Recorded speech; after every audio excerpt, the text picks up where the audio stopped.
한일 갈등 타파연대 성명서 낭독이 있겠습니다. 성명서. 정부는 과거사 관련 관계기관 대책회의 소집해 국제법 교육에 나서라. 윤석열 대통령이 한일 양국 간 핵심 현안인 일제화 징용 피해자 배상 문제에 대해 한국 정부 등 제3자가 일본 기업의 배상금을 피해자 측에 대신 지급하고 차후에 일본 측에 청구하는 대위 변제 방식을 추진하고 있는 것으로 알려졌다. 이에 대해 윤 대통령은 취임 100일 기자회견에서 대법원 판결 집행 과정에서 일본이 우려하는 주권 문제 충돌 없이 채권자들이 보상받을 수 있는 방안을 강구 중이라고 밝힌 바 있다. 한일 갈등 타파 연대는 주권 문제 충돌이 없을 것이라는 윤 대통령의 견해야말로 1965년 한일 기본 조약과 청구권 협정을 통한 유무상 5억 불 등으로 종결되었다는 일본 정부의 일관된 입장과 충돌한다고 생각한다.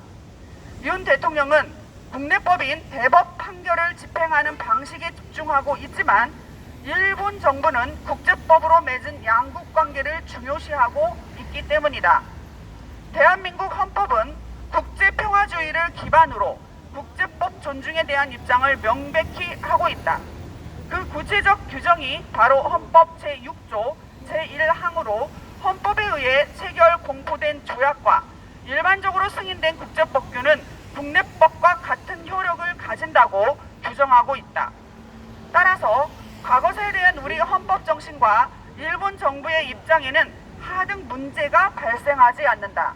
문제는 2018년도 대법의 징용배상 판결이 국제법에 반하고 있기 때문인데 이를 인정한다는 것은 정부가 스스로 국제법을 무시하고 있다는 반증이 된다.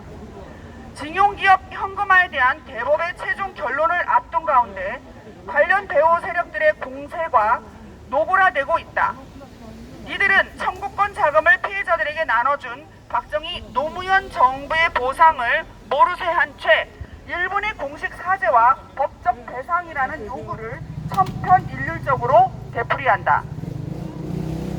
뿐만 아니라 이 사안을 한미동맹 파기와 한일관계 파탄을 위한 정치적 수단으로 이용해 현 정부를 무력화시키려는 촛불의 도화선으로 조직하고 있다.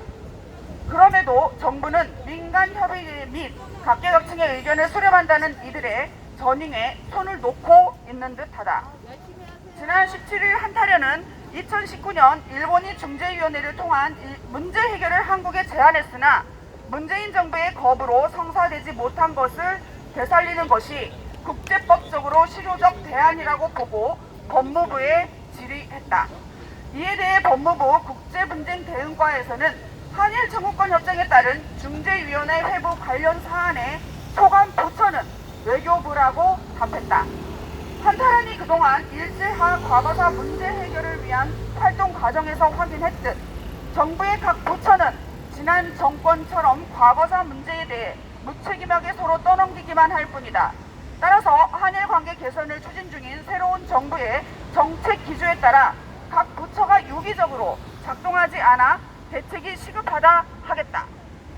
우리의 요구 하나, 정부는 국제법에 기반한 2019년 일본의 중재위원회 제안을 수용하라. 하나, 정부는 일제와 과거사에 대한 정부 각 부처 공무원들의 이해를 돕기 위해 관계기관 대책회의를 소집해 국제법 교육에 나서라. 하나, 정부는 헌법에서 정한 국제평화주의와 국제법을 준수하라. 2022년 8월 31일 한일 갈등 타파연대 이상입니다.